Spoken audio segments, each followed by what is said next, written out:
Welcome back to the channel, everybody. Do not forget to like and subscribe if you enjoy. Share it with a friend also if you want to. And today, we will be talking about Week 14 in the NFL. And specifically, we will be previewing Week 14 in the NFL. So let's jump right into it. Starting off with my game of the week, which I think is going to be Bills versus the Steelers. So starting off with the keys to the game, let's kick it off with the Steelers. First and foremost, they need to score early and often.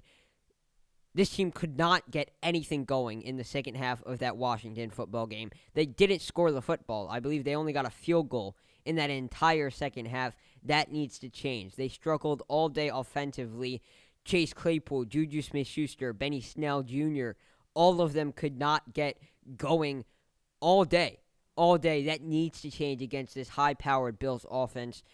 Like I just said, the Bills' offense is extremely high-powered. They are very, very talented. You're going to need to keep pace with that offense if you want to beat this Buffalo team. There's no way around it. Josh Allen, Cole Beasley, Stephon Diggs have been great. They need to be able to match up with them offensively. Number 2, they have to force turnovers. Against the Titans, Josh Allen threw 2 interceptions. The Titans won that game 42-16, so obviously they blew them out. Titans did something right in that game. I believe it was the interceptions. Allen was rattled the entire rest of that game. He could not throw an accurate pass for the entirety of that game after those interceptions. He really was shaken up.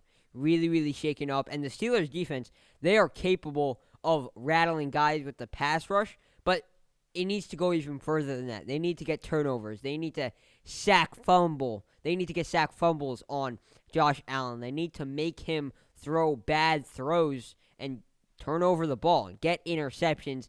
So those are the 2 things for the Steelers. But now, 2 things for the Bills. Number 1, they need to run down the defense. The one leg up that Pittsburgh has on the Bills is the defense.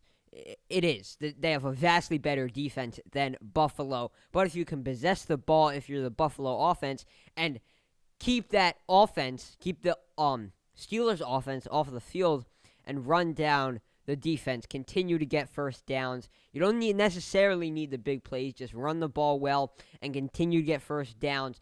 Be methodical in your game plan. Then you can wear down that defense. You are going to see significantly as that game goes on, the defense will get slower, and specifically the pass rush, because the pass rush led by TJ Watt is incredible for that Steelers defense. That is the reason that they win their majority of the game, because of their front seven. Their front seven is fantastic. But if you can slow those guys down, get them moving a little bit sluggishly out of their break, out of their stance, then you're going to have a much more likely chance at winning this game if you're Buffalo. Then number 2, same thing that I have for number 2 for the Pittsburgh Steelers, is for force turnovers. The biggest key for Pittsburgh is to score a lot. And as a defense, how do you do that? Well, you take the ball away. You don't give them a lot of opportunities to go down the field and score. We saw last week the Bills' defense showed up. They got 2 interceptions against the 49ers. They're going to need to continue that in this game if they are really going to want to have a chance to win this game. I mean, that's the bottom line. They're going to need to take the ball away. Give them less opportunities to hurt your defense. That is vital. And honestly, this is a very close matchup because the Bills don't have a great defense, but great offense. Steelers don't have a great defense. Don't have a great offense, but a great defense. It's going to be a chess match, and honestly, I think it's going to come down to the Steelers' offense because that's kind of how we've seen the Steelers play throughout this season. When their offense is on, they're winning. When their offense isn't on, sometimes they can sneak by, but I mean, just like in this past week, we saw that they didn't come out with the win. So, and this Bills team is by far the best team that Pittsburgh has played up to this point. So it's going to be a test like they haven't seen yet. Key players. The key players in this game for the Bills, Josh Allen. Allen needs to have a big game here.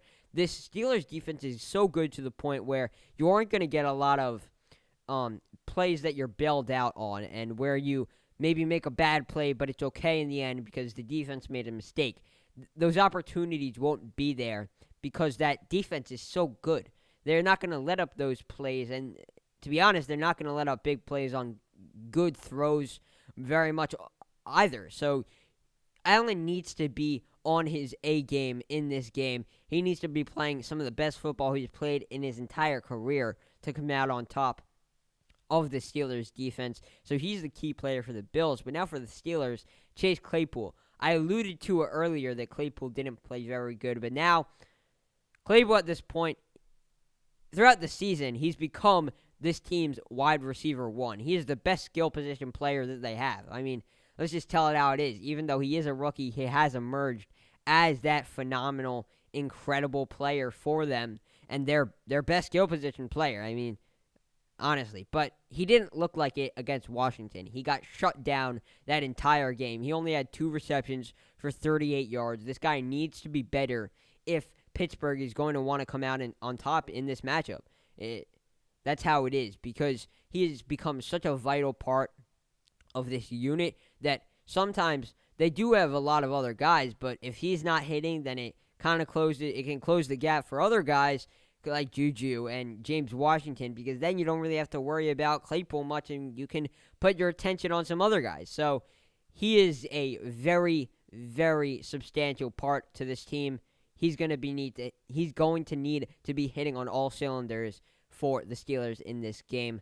My game prediction, if you listened to the podcast a couple days ago, then you already know it, but I'm taking the Bills at 27-23.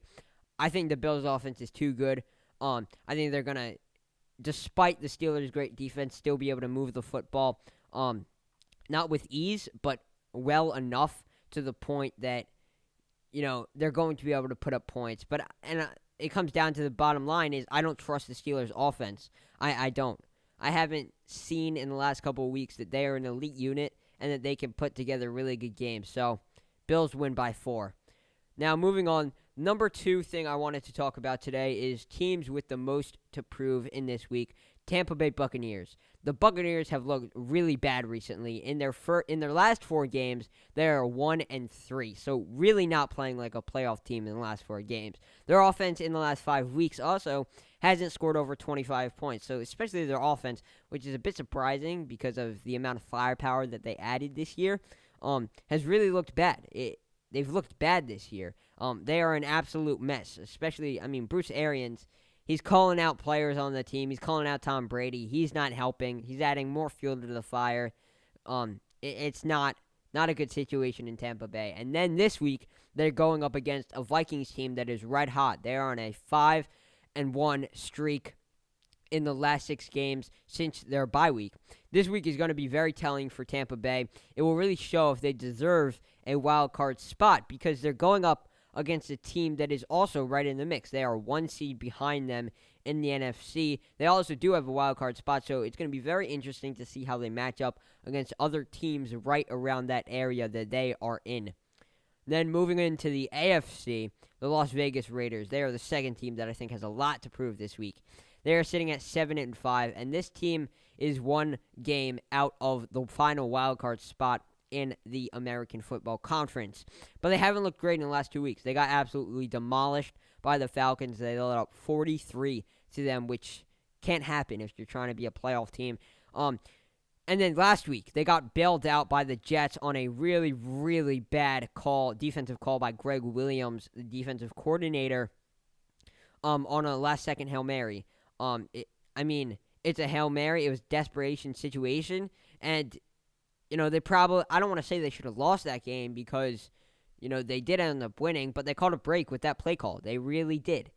That's not something you normally do or normally see in a Hail Mary situation, and it was an awful call. And of course it was complete because you have a guy that's running a 4.27 40-yard dash out there going up against an undrafted rookie free agent. So they caught a break in that game. They were lucky to be 7-5, and honestly, they probably should be 6-6 because that last game, that end of the game call, shouldn't have happened if they were going up against a competent team. But this week they go up against the 8-4 Indianapolis Colts.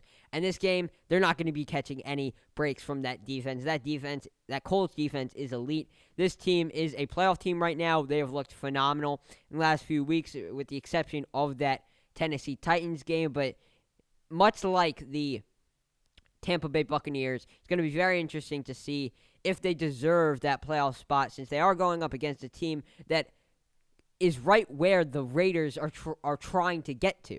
So if they win, if they come out on top, then okay, yeah, this team is right with the other teams and deserves to be in that mix. But if they lose, it'll show that, yeah, they did catch a break. They don't deserve to be there. Now, the final thing I wanted to talk about, two other games that are extremely important games in the playoff picture this weekend. We have Browns versus the Ravens. This is a must-win game for the Ravens. They are the second team out of the playoffs, so it's not like they win and they're in. They still have a little bit of work to do, even if they do win this game. They need to keep pace with the Raiders, who are above them, and then the Colts and Dolphins, who are the first two teams into the playoffs on the 6 and 7 seed. So those are three teams that are ahead of them, and all three very good teams. It's not going to be a cakewalk to get ahead of them. They need to keep pace. The Ravens need to keep pace if they want to win this game. And if they can't win this game, I think their playoff hopes are pretty much gone, because those are three teams that are ahead of you, that are around the same record. And then the Raiders are also ahead of you. So it's not like you can just make it up quickly and then, okay, then we'll get in, and then it's a win-and-in situation. But, no, they still have to overcome the Raiders, and they're not going to do that if they lose. Let's just put it that way. And the next game is the Arizona Cardinals versus the New York Giants. The Giants, they've really turned their season around. They are on a 4-game winning streak. Really playing good football, especially defensive football. 2 turnovers against the Seahawks. They've put together some nice games here, but the Cardinals, not Seahawks, the Cardinals, they are on a 3-game losing streak, and ever since after that very good Bills win, they've looked bad. They haven't looked like a playoff team, and they need to turn it around really quickly if they want to get a playoff spot. And they aren't out of it by any stretch of the imagination. They are 1 game out of the playoffs, and if the Vikings lose and the Cardinals win this week, then the Cardinals will actually move back into that 7th seed. So they're right in the thick of things, but this is a must-win game for them if they want to eventually end up in that NFC race, because if they lose this game and the Vikings lose also, then nothing happens, and you're going into a situation where there are only 3 more weeks left to elevate your team and get back up there into the playoffs, because and not only do they need to win this game to stay in the race, they need to win this game to show that they deserve that spot. I keep talking about this show and in this episode, teams proving that they deserve the right to be playing football in January, and that is such a big thing that goes along with just getting there, because it's one thing to just get there, right? It's another to have a chance when you are there.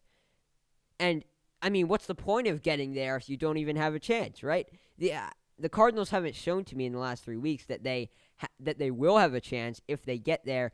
And then this game, it's vital, because it's very important it'll be, if they do win this game, the win will be coming against one of the hottest teams in the NFL and a very good defense that you would potentially play in the playoffs in January, because it's in the same conference. So I haven't seen it from the Cardinals in recent weeks, but I think they have a very good opportunity to show that they do deserve that 7th seed and an opportunity to get themselves back in that race. So that will wrap it up for this episode 10 of the First and Goal on YouTube. Please like, subscribe if you enjoyed the show. Share it with a friend. That would be greatly appreciated. Also, go check out the podcast, First and Goal with Sam Levine. That is available on Spotify, Google Podcasts, Apple Podcasts, and wherever else you get your podcasts and listen to your shows.